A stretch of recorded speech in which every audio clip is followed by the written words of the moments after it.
हा प्रश्न semiconductor devices या चॅप्टरवर सीईटी 2022 आणि 2024 ला आला. प्रश्न असा आहे बघा, in the block diagram of a simple rectifier circuit from a variable AC voltage constant DC voltage is obtained. The correct order of operation is option A voltage regulator, diode rectifier and filter.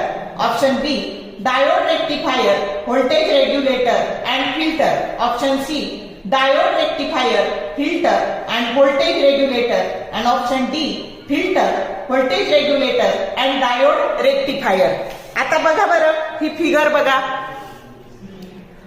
ही तुमच्या पुस्तकातली 16.1 ची figure बघा की जी block diagram of a simple rectifier circuit with respect to output waveform दिलेली आहे.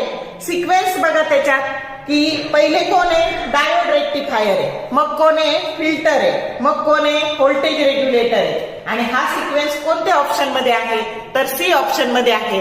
आणि म्हणून करेक्ट ऑप्शन काय आहे, सी आहे. म्हणूनच सीईटी साठी प्रिपरेशन करताना टेक्स्टबुक अगदी बारीक बारीक गोष्टींकडे लक्ष देऊन वाचायचं असं मी नेहमी सांगते. आणि म्हणूनच शॉर्ट व्हिडिओ जर आवडले लाईक करा, शेअर करा, कमेंट करा. For more useful tips and tricks keep watching things of physics. Thank you very much.